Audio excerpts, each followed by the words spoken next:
So 3 more intermediate core exercises you can do on the Reformer. We're going to start off with the straps in the hands. This is reverse expansion. You're going to be on your knees facing the front side or the foot bar end of the Reformer. Make sure they're not tangled. We're going to have the feet right against the shoulder rests, tall up in this upright kneeling or tall kneeling position, hands down by your sides. I'm at 1 full spring. You can definitely change the spring setting. The lighter it is, the more unstable it is, but it really depends on, again, what your goal is with your client. So we're going to reach the arms forward and then open wide and then back in. So palms front, up towards the ceiling, and then back. So at this spring weight, it's quite a bit of shoulder work for me, but I still feel my core working, especially right around here. You can also reverse the directions, coming forward and then back. If I were to switch the spring to a lighter spring, let's say a blue or a medium or a half, it's way more tippy. There's a lot more stability work required with this, especially if we take the feet away from the shoulder rests, so you don't have that feedback, you don't have that support any longer. So definitely something that you can play with, see what works.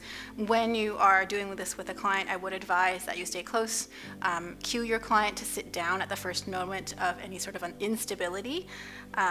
So for example, if they get kind of stuck here, make sure that they feel comfortable or that they know to sit down onto their heels. Okay, so we're going to go into some knee stretches with flat back, but we're going to have a little bit of a bicycle in the leg. So I'll show you what that looks like. We're going to have foot bar all the way to the top. A half a spring or 3/4 of a spring is great if you want to get a more core. A little bit more like 1 heavy spring or 1 full spring if you want more glute. So because we're doing core, we're going to keep it at about a half.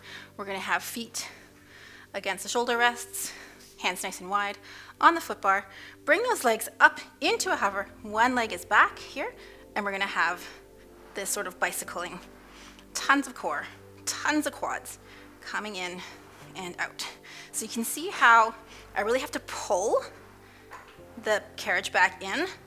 There's a ton of quads on that stance leg. There's a ton of core through the upper region here, just under my ribs, just to make sure we're maintaining that neutral spine and not sinking into extension.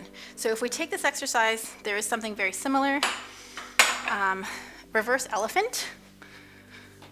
We've got the platform extender on. This one is even more challenging because you're no longer at that sort of elevated position with the hands. You're going to have your hands all the way down onto the shoulder rests. We're going to put toes right against the mat extender, dropping the knees down to a hover.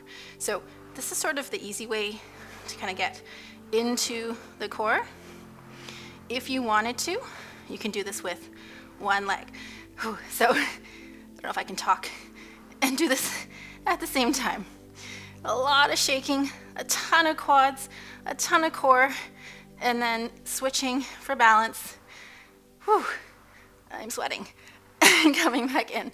So if you want to avoid all the quad work, you might want to increase the spring weight or just keep both feet down with that.